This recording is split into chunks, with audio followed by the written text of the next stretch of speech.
I'm here to tell you that we are living in the most interesting of times. We are literally standing in the midst of the greatest government transformation that we will see in our lifetime. Public officials are out of funds, and they must turn to the private sector. And many of you here today are from the private sector. We need trillions to maintain and to rebuild our infrastructure networks. We need even more for vertical construction and for other large public projects. And the reality is this nation's economic situation will languish if we let our great public needs be ignored. With that, let's look at where we are in Texas. We have huge infrastructure needs. Water issues have become critical. We've got a legislative session going on now, and they're talking about setting aside $2 billion just to launch water projects. And we're talking of water projects that could go into the hundreds of billions of dollars just in this state. Our state buildings need attention, our school districts need renovations, our higher ed systems need more student housing, and our public hospitals and clinics cannot be ignored. Let's look at where we are in this Eagle Ford Shale region. 3 billion barrels of oil reserves with a potential outlay of 420,000 plus barrels a day, an estimated capacity of up to 20, 30, maybe 40 years, 5,000 new wells by 2020, and a $21.5 plus billion economic impact by 2020. It's almost mind-boggling. But when we look at all of that, all of the good news, the economic vitality that's been created, the new jobs, the revenue flowing to communities, we have to also realize that we must treat this situation right. There are challenges that are daunting. There are immediate needs that must be administered to. And conferences such as this literally could play a historic role in our future. There are lots of obstacles we have to overcome right here in this region: infrastructure, transportation, waste, energy, water, housing, healthcare, and the environmental issues. And one of the biggest obstacles we're going to have to overcome is this: public officials and company executives are not always comfortable working with each other, but that has to happen. The success we have is going to impact this state, all Texans, and our generations to come. Regional collaborations must be our ultimate goal, and we need to address our needs very quickly after we've prioritized them. We simply cannot get there. There is no public funding to meet these needs, not even really to meet the most pressing ones without private sector partners. So why P3s? Why are they so attractive today? Well, a P3 is a collaboration between a public and a private partner. And a P3 will allow our public officials literally to jumpstart the projects we need so desperately, and they can do it immediately. And a P3 offers a financially sound model for projects needed right now in the Eagle Ford Shale. What is a P3? First of all, it's a contractual agreement. It's an engagement two partners enter into. There are all kinds of models, and every P3 is customized. But basically, you have to remember that the skills and the assets of the partners are always shared, and the risks and the rewards are shared. The private sector partner brings most of the capital to the table and assumes most of the risks. But there are a lot of misconceptions about P3s, so we need to understand what's not true. Some people say P3 projects are the same thing as privatizing or outsourcing. Not true. Some say P3 projects will result in a loss of public sector jobs. That's not true either. Some think that the government could lose control of the services, and that doesn't happen in a P3. And P3s are not just for new projects. They can be contractual relationships for renovations, for expansion. But probably the biggest misconception of all is that it costs more if you get the private sector involved. And P3s are traditionally and commonly less expensive. So let's look at that, and let's be sure that this audience, if no other group understands it today, let's look at the cost comparisons. If we talk about revenue bonds and we say, or tax-exempt bonds, we say, that's such cheap money, surely we can do it more efficiently, more inexpensively. What you normally look at, the traditional financing with a tax-exempt bond, covers capital and expenditures, design, construction, and maybe a little bit of risk is figured in. What's not factored in is the maintenance, the ongoing operations, the utilities, the energy, the capital renewal, and the life cycle refurbishing that has to take place. All of that has to be put into a financial model for a P3 engagement because they last 20 years, maybe 30 years, and all of that is factored in. So when you look at the value for money, don't let someone tell you that you can do it cheaper if it's not a P3. And a public-private partnership offers all kinds of benefits to both sides. The main thing that I think is important to this group today is it will let you start immediately on the very critical projects and priorities that you have. It will let your public officials, if necessary, monetize some non-producing assets. Your service costs can be reduced, and the risk can all be transferred to the private sector companies who are willing to step in here and be partners. Why does the private sector want to do that? I bet I get that question at least 3 times a week. Why would a private sector company really want to partner with me?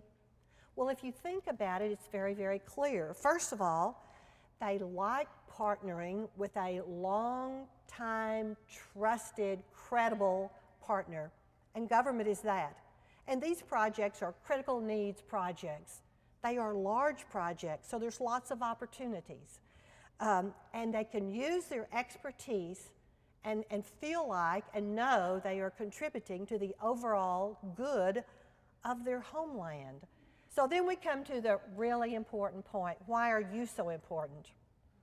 You are the critical components of success in this region for the public-private partnerships.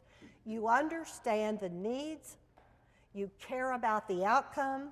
You are here today because you're willing to get involved and you're willing to look at some innovative solutions. You hold probably our destiny in your hand. I mean, you are living in history, and we hope you're going to be a wonderful, wonderful leader. So what needs to happen very quickly? Well, we all need to understand these P3s. We need to know what are the best practices. How can we learn from other countries? Europe's been doing this for 25 years. Canada is way ahead of America. But we can learn from them. Then there are best practices that we want to copy. And then we all of us have to understand that one of the major obstacles is this cultural difference. The environment a public official lives in is just not the same world that a corporate executive lives in. And so we're going to have to be patient with each other, and we're going to have to be respectful, and we're going to have open and honest discussions, and we're going to have to talk about how will we know when we're successful. And maybe we're going to have to communicate better than we've ever communicated in the past.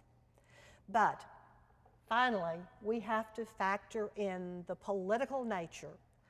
When a public official engages with you, private sector executives, you're living in their world, and it is a political world, and our public-private partnerships have to thrive in this world. Let me talk to you and say, if you're a public official here today, let me tell you what these corporate executives want you to hear. First of all, They want you to evaluate and select very carefully the projects that you ask them to partner with. These are large, long-term contracts they're going to enter into with you. They're going to take your risk. And so they want you to enter into this partnership very carefully and very thoughtfully. They want you to commit to a P3 before you ask them to spend thousands of dollars to help you. They want you to understand them and what they will expect. They need all the information you can give them. So often the public officials tend to want to kind of hide the ball and say, let me give you so much but not everything. In a P3, it needs to be a totally honest, open discussion where you tell them everything. They want you to write a sound financial plan and get professional outside help if you need it. Maybe financial advisors, maybe someone who comes in and is your owner's rep. They just want this to be successful, and you do too. But finally, they don't want you to change the rules once they start down this path with you. Now, let me talk to the corporate execs. If you want to be a P3 partner, here's what public officials want you to know. They want you to come in and share your expertise, your professional expertise as they're planning, and they know that costs you money. And they know that even though you help them plan, they will likely have to open this competition up to everyone, but they need your guidance as they start the planning process. They want you to understand their issues and ask questions until you have a totally clear understanding of what they think success will be. They have to have you accept the transparency aspect, and no one in the private sector who doesn't deal with that on a daily basis, no one likes that, but it is government and it has to be there. They hope you will not expect unrealistic profit margins, and they're going to count on you to compete fairly and very ethically. There are some very, very large looming threats to P3s. And honestly, I will tell you from my vantage point, I believe Texas could be left behind, and the really good executives could very easily move to other states if we don't do this right. And the first big obstacle we have to overcome is this. Public officials must be bold and brave and step up and start to lead some of these P3 projects. There is fear of risk always for a government official, but we need bold leaders. The P3 models are complicated, so we need commitments from public officials as well as company executives to understand what makes it successful. So what should we do?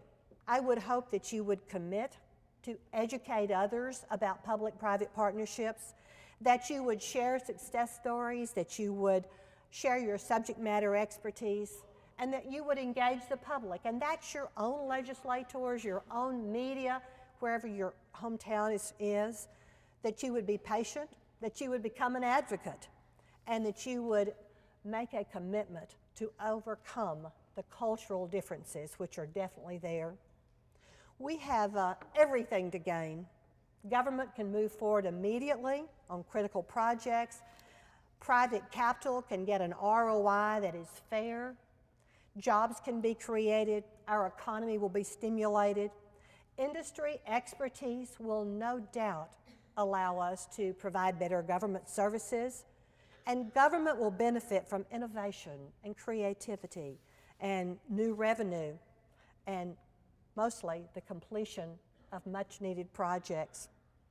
So it comes down to, it's up to us. If you believe in the P3 concept, if you are here and ready to commit, we need you to become an evangelist, and we need you to stand in the middle of the action, be bold, make a difference, leave a legacy, make history for all Texans better, but certainly all Texans in this South Texas region. Thank you.